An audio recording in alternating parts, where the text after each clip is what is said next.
welcome to Blue Brick 33. So I'll be reviewing the Lego Harry Potter microscale Hogwarts castle. This has 6,020 pieces, retails for $400 in the US, and it's geared for ages 16 and up. So this set is basically the massive Hogwarts build. Now, of course, the designers couldn't include everything in the Hogwarts, but I think that they included as much as they could, and it looks amazing. So it does come with 4 minifigures right here, but the castle is scaled for it's a microscale build, and comes with a bunch of microfigures. Now I just got this base plate to put them on so I don't lose them, and there's a bunch of them. Some of my favorites are Umbridge, McGonagall, Dumbledore, Voldemort, Snape, and then Draco, and then there's also Harry, Ron, and Hermione, of course. I'm not sure if I said Bellatrix or whatever. And there's a bunch of them here that you can put around Hogwarts when displaying it. Then there's 2 side builds, Hagrids Hut, which has the chimney here, and the pumpkin patch in the front, and it looks really nice. And then in the back, a spider, which I assume it's going to be Aragog, and from the 6th book, when it's Aragog's funeral. And the other side build is the Whomping Willow. This is from the 2nd book and the 3rd book, or technically and 7th, but it has the entrance to the Whomping Willow right here, which of course it doesn't, like, the microfigures can't go in it, but it's nice out of detail. And then the top of the tree can spin, and Ron's car is in here, which can be there to look like it crashed into the Whomping Willow. So that's pretty cool. And then here is the stand for the 4 minifigures. Now, what's nice is the minifigures included are actually the 4 founders of Hogwarts. So Godric Gryffindor, Helga Hufflepuff, Salazar Slytherin, and Rowena Ravenclaw. And they all have their little like houses, or the ones that they made. So Godric Gryffindor, obviously Gryffindor, Helga Hufflepuff, Salazar Slytherin, and Rowena Ravenclaw made Ravenclaw. So all these minifigures are really nice. Here is Godric Gryffindor with the sword and no other face.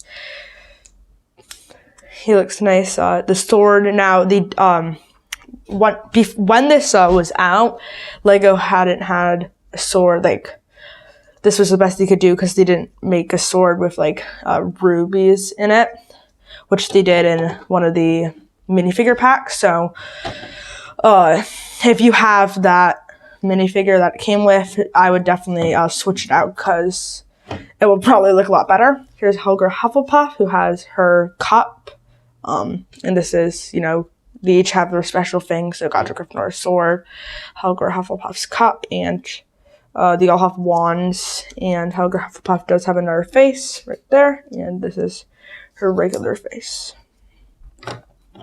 Here's Salazar Slytherin, who doesn't have another face because it's bald, and then he has his beard and wand. Oh, and under his beard is his locket, but it's a little hard to see because of the beard. And then there's Rowena Ravenclaw, who is the only one who doesn't have a cape wand here, and she has the diadem there, which it was put in with the hair. And this is her other face. So those are the 4 minifigures, and I think the stand is just goes nicely with the set. And then also there's 5 of these boats, so they lead up to Hogwarts. So when it was Harry's first year, he would go in the boats to the boathouse and then in Hogwarts. So you can actually put 1 microfigure in them. We're displaying it to have the characters going, and it's like the first year going to Hogwarts or something. And there's 5 of them. They're all the same, and it's really nice because these blue things look like they're actually in the water, and it just looks really nice. And of course, they're all the same. So those are out of the way. We can take a look at Hogwarts itself. So Hogwarts splits into 2 parts. So each you get 2 instruction books for it. So here's the first one, which has the Great Hall and the huge tower. And the second part just has massive bridge. Oops, this came off. And some other awesome rooms and stuff. So let's first take a look at the first half that you build. So outside, there's these little microscale trees that you actually use the flower like stems upside down to build the trees, and they look really nice, putting Hogwarts in perspective, like it's so big. And in the front, there's beautiful stained glass, and yeah, it looks really good, especially when light hits it. And the top just has the nice spike. They're not spiky things, but, you know, just architecture, whatever. And the Dementors flying around from Prisoner of Azkaban, probably, the third book. And, yeah, it's a really fun build and everything, building all of the little parts in it, and I had a lot of fun doing it. Of course, there's the rock, which is really nice about the microscale one. There's, it's raised on rock, so not only can things like the Chamber of Secrets be under it, but it also looks better because that's how it's meant to be. So, oh yeah. In the front, we also have the front area with the stairs from the boats. You're going to have your microfigures go up into this area. Then there's a clock here and the doors that open. I don't want to open them because that's just extra, you know, stuff. And here's where that bridge over there connects. And then the huge tower with the Hungarian horntail here, which, can be posed in a lot of different ways, and it looks really nice just on the tower. Okay. So let's start at the bottom. So right over here, we have the entrance to the Chamber of Secrets. This is not open, sadly. Like a door, I kind of wish it did, but it does not. And then has the Chamber of Secrets print. It's kind of hard to see down here. Then here's the Chamber of Secrets. The head looks really weird. If you can see it, but other than that, it's a really nice build with the basilisk coming out and Tom Riddle's diary right there, which is just a 1x1 black tile, and just like some snake sculptures on the side with the basilisk coming through, which looks amazing. Then here's the Great Hall with the banners for each house, so Gryffindor, Hufflepuff, Slytherin, and Ravenclaw. Here are the seats for the staff and headmaster. So they actually will stick there very lightly. And that's nice. So you can put Dumbledore in the seat. And you can also put some of the students here or whatever. There's also some candles. You can see the back of the stained glass. And I think right over there, those are some of Umbridge's like laws that she made for the school.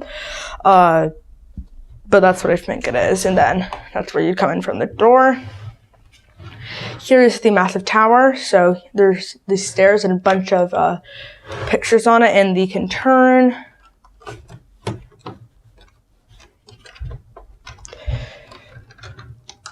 And same here, just different pictures. Right here is the bathroom. Now this combines two of them, so Moody Myrtle's bathroom, and there's actually a sticker of Moody Myrtle in micro figure form. You can see that little. And then on the other side, it's the prefect bathroom from the fourth book with the golden egg in the bathtub with the mermaid too. Here's the griffin to get into Dumbledore's office.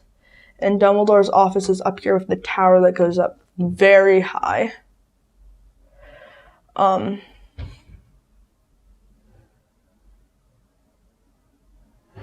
So yeah, and in Dumbledore's office, there's stickers for like everything. So like Fox on a sticker, Sword of Gryffindor, and then there's some pictures of other headmasters up there. So yeah, and then Dumbledore can sit behind it, his desk too. That's pretty much all of this part. But yeah.